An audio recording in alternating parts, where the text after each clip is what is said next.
Welcome to my channel, Nomadic Niche. In this video, I am sharing our experience from the Kilimanjaro safari ride at Disney's Animal Kingdom in Orlando, Florida. This ride is for all ages, giving an exceptional experience of a jungle safari. This is a must-do if you have only half a day available for this park. This ride gives a vibe of an African safari, with its vivid collection of animals. It's almost like experiencing mini Africa here in South Florida. Please enjoy the first-person experience from the truck operated by the tour guide with her descriptive narration. Safaris. We're here at the front of the truck. My name is Brittany. I'll be your driver today. And before we make our way out onto the reserve, just a few important reminders. The roads do get a little bumpy. So, stay seated at all times. Keep hands, arms, feet length inside the truck. We're also going to ask you guys to keep your face coverings on over your nose and mouth for the entire safari today. Now if you'd like though, take a moment, take a look up above your heads. On the roof of the truck, you're going to find an animal spotting guide. You probably won't see all of them. We'll usually have pretty good luck. I'll do my best to point them out along the way, but you do have that spotting guide if you'd like to use that as well. Alright, welcome to the forest. Now animals out here tend to be just a little more shy. I do see one coming up on our right though. If you look way out across from us, it's back on the hill, kind of in between that bamboo back there past this tree. It's called an okapi. Just see those beautiful stripes on its legs? It's not related to the zebra, yeah, that's right. It's actually the only living relative of the giraffe. So hopefully we'll see some of their cousins here in just a little bit. Also though, here in the forest, down to your right, these beautiful black and white birds are called saddle-billed stork. You can kind of see that saddle shape there. It's that yellow part on their bills. And this is a mated pair, so they're going to stay together for their whole lives. You can tell them apart by their eye color. Males have a darker brown color, females have a lighter golden color. And then one last stop here in the forest on your left side. Looks like a black rhino swooping. See, right across the water there, just snoozing, sleeping in. They get up to about 3,000 pounds and they have quite a bit of power in their legs, guys. Rhinos can run at 35 miles an hour and they can even gallop, which means all four of their legs are off the ground. It's pretty crazy. Let's see, some bongos to your right, way up there on the hillside. There's a couple of greater kudu too, the slight tan one. This one's pretty close to the road. See, they also have stripes to blend in. And that's why safaris are so special, guys. Now, normally out in the wild, those antelope would be very nervous, very skittish. They wouldn't want to come anywhere near us, but they are so used to our trucks and us that they come right up to the side of the road. So, should hopefully have some pretty good luck out here today. But for now, though, that is it for the forest. So we're going to keep going. I think our next stop is going to be the Safi River. And personally, I love Safi because it's the only spot on the reserve where you can find hippos. So keep your eyes on the water. We'll see if there's any down here. Let's see. They usually like hanging out to the bottom. Now, I usually keep my eyes open, look for a set of nostrils or a back above the water. It's usually all that's visible.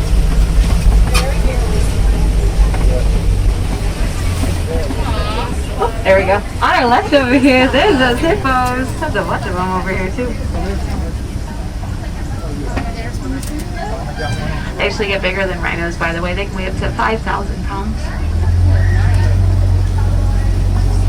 And they do spend most of their days in the water. Now, the only time you're really going to find a hippo up on the bank is after sundown, because it's usually when they're looking for food. Also, some pink-backed pelicans over here. That's these white birds. The only time they really get that pink color is around mating season. There's another hippo just cruising right along. That pelican's following. And then there should be somebody else up ahead of us too. So we're going to head around this corner and cross the bridge here in a second, friends. Now I do ask as we cross this bridge, you stay seated because down to our left-hand side, you're going to see them. There's a bunch of Nile crocodiles. All hanging out down here. They get up to 16 feet long. Have really powerful jaws. In fact, that bite force, friends, that's around 2,000 pounds of pressure per square inch, so they can pretty much chomp through anything. I'm not really liking the sound of that, or the sound of this bridge either, though, so we're going to get our back tires out of here. There we go. Alright, no worries, we made it. Let's get out of here. We're off to a great start, though.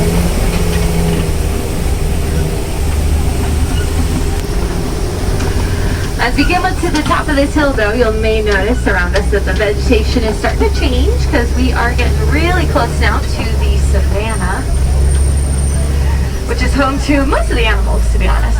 It's usually where elephants hang out, good spot to find giraffes and cheetahs and lions and all those fan favorites. Now, before we see any of those animals, though, I want to point out this weird looking tree that's coming up here on the right-hand side. It's over here. This is a baobab tree. And they go leafless most of the year, just like this, so that they can conserve water inside their trunks. You can kind of see some of the holes there. Animals actually use their tusks, their horns, and they'll dig out holes in the tree. That way they can drink the water from inside. It's kind of like a giant juice box. And really important too, because it doesn't rain very much out here on the savannah. Those animals are constantly looking for water.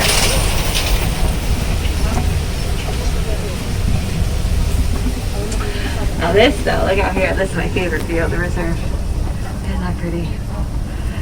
And I see, looks like wildebeest, and I think I see some springback way out there. We'll get over to them here in just a few moments.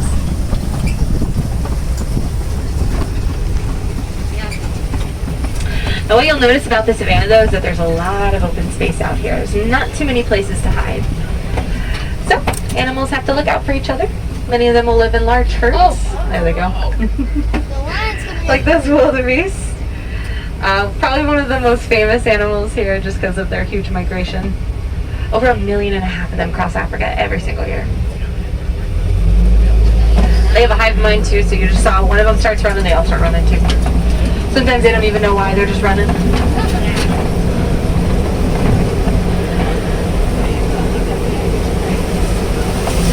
Predators too, though, they have it kind of rough out here because there's not too many places to hide. Some of them will rely on camouflage. But these guys that are coming up on our left side, we're going to pull around, look over these bushes and look down below the rocks there. You'll see some African painted dogs. They're all snuggled up. Yeah, they're pretty comfy, don't they? I like the one with its back legs kind of propped up there.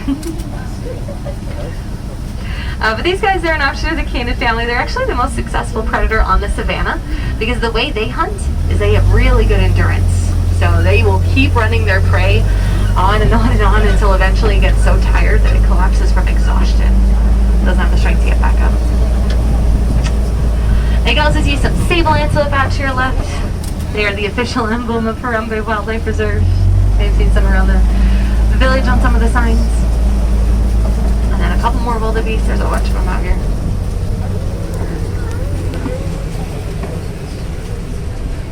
And then kind of on both sides of the truck, some of these termite mounds. Now this one over here is pretty tall. When they get this big, they also get as hard as concrete. You'll see elephants and giraffes and those larger animals use them kind of like scratching posts.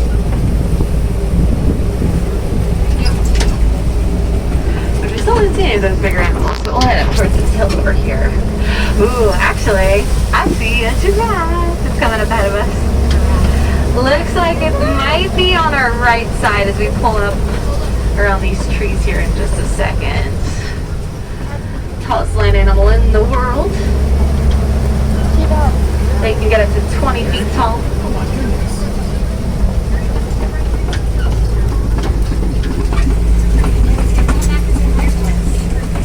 So just underneath those trees, she's kind of doing loops around.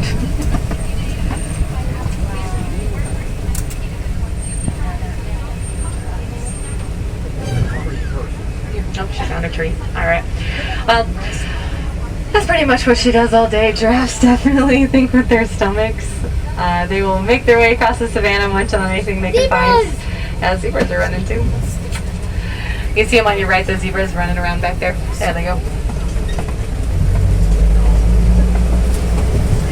Now the trade-off, of course, is since giraffes do eat so much, they don't really sleep that often. They only sleep about 30 minutes a day. And they can sleep standing up and even with their eyes open.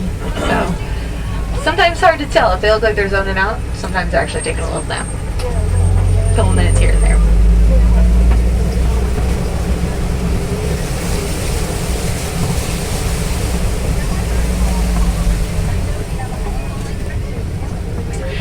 So guys, this really is the wild Africa we're trying really hard to protect.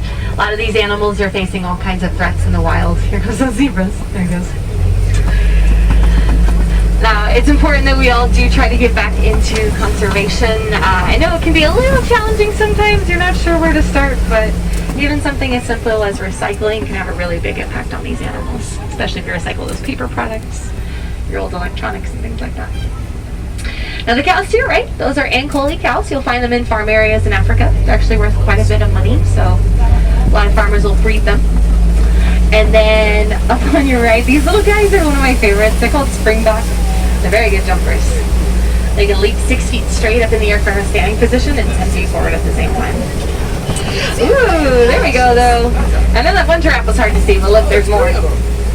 On your left side this time.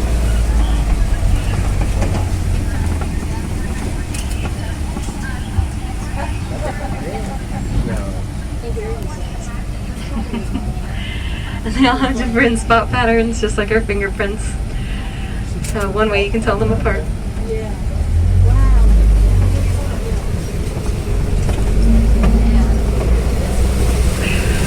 Now, a lot of people don't know this, but giraffes are actually facing quite a few threats as well, guys. They're very endangered due to poaching. And it may surprise you, but they are poached for the hair on their tails. Kind of weird, right? It's very thick, much thicker than ours. It's almost kind of like wire, to be honest. But people use it to make jewelry and fishing line and things like that. So it's really important as you purchase stuff, you just make sure you know where it's coming from, because obviously we don't want to use too much from animals, especially endangered ones like giraffes and also elephants. And I'm pretty sure I saw an elephant coming up here around these trees.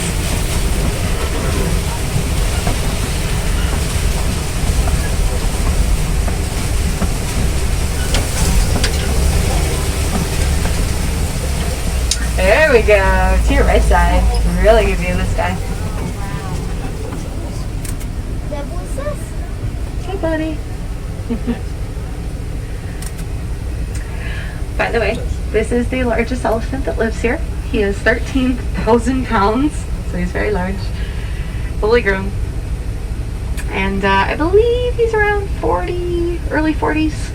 Elephants do have a very long lifespan, very similar to us humans, and in captivity they can live to be up into their 80s and 90s. A little shorter in the wild, but still pretty long, usually up into their 60s or 70s.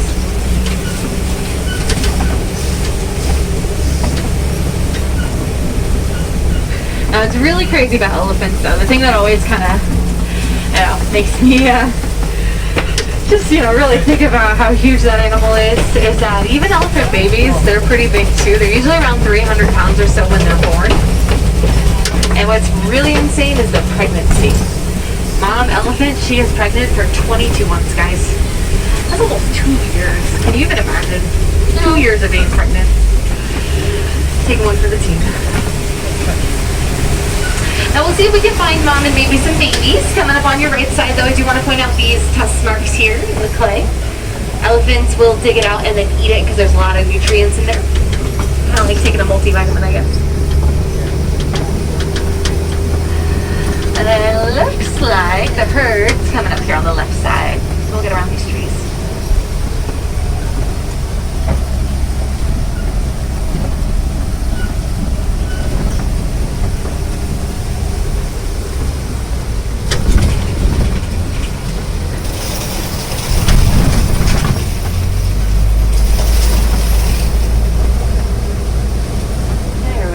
Coming up on our left.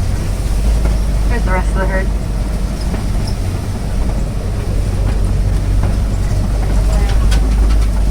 There's that little baby over there too. He's a cutie.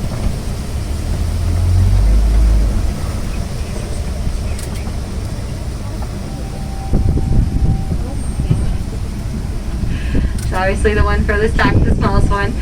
She was born out here 4 years ago. She weighs over 2,000 pounds. And if you look close, you see Just starting to get those little baby tuffs in. Really cutie.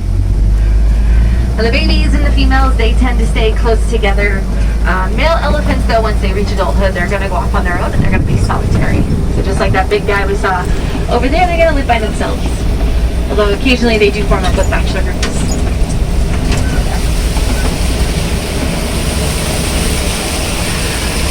Moving right along though, coming around the watering hole, looks like some flamingos coming up here on the left side. This is one of my favorites. They have probably the funniest grouping name I've ever heard for an animal group. When they're together, they're called a flamboyance. Yeah, so here's your flamboyance of flamingos. And this really iconic pink color that they have, this is something that comes from their diet. So they eat lots and lots of shrimp. Over time, that shrimp starts turning their feathers from gray to pink. And you can actually see some younger ones that haven't turned pink yet. If you guys see where the tree is on the island to the right of that, there's a couple with gray heads kind of mixed in there and the black feathers on their tails there. So got a little ways to go. By the way, friends, as you guys are going through the park today, I know we're seeing a lot of animals here on the reserve, but there are some really great walking trails all over where you can find more animals, so make sure you go explore them today. On our left, though, looks like we found some white rhinos. This one's playing in the mud right now. Yes. Oh, that's recording. That's you.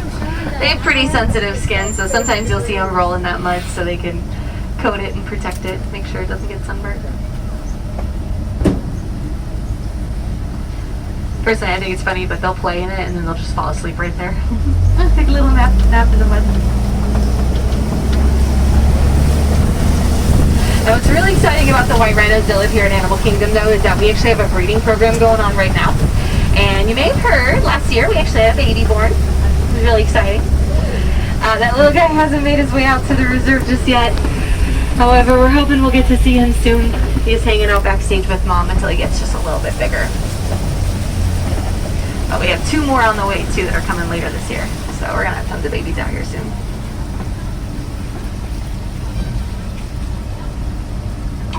Also a little more social than black rhinos, too. They like hanging out together.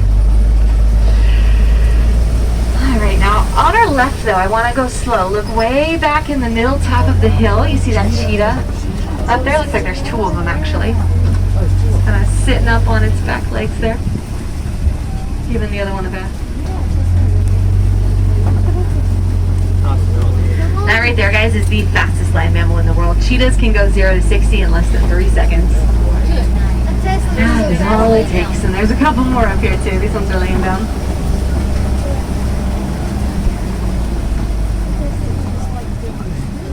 And they are sprinters, so cheetahs can't maintain their top speeds for long. Only a couple of seconds. They are still faster than us, though, because this truck only goes 8 miles an hour. So we'll put some distance between us. Now let's check these Kobe rocks, though, because this is sometimes a good spot to find some items.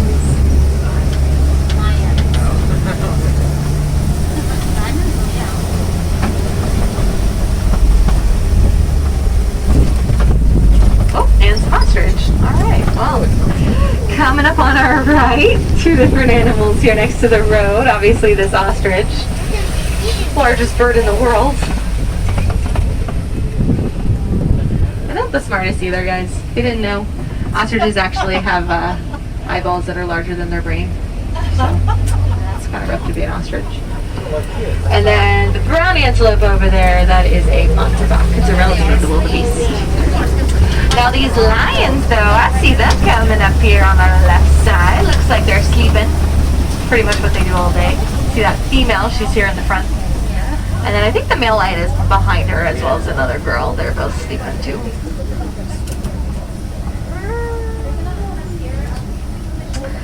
But yeah, it's pretty much what they do all day, guys. It's not because they're lazy. Lions, just like hippos, are nocturnal, so they're most active once the sun goes down.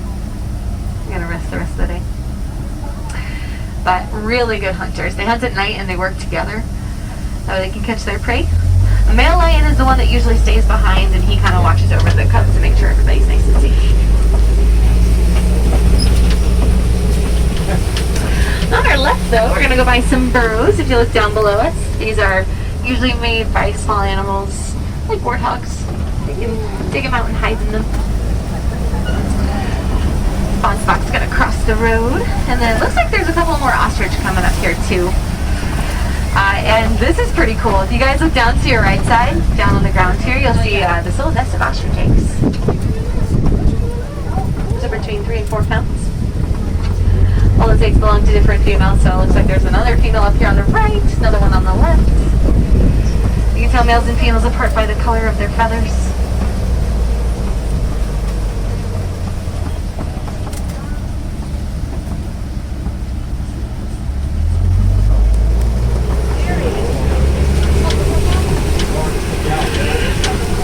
Now, one other thing though about ostrich is that even though that is a bird, guys, unfortunately they can't fly.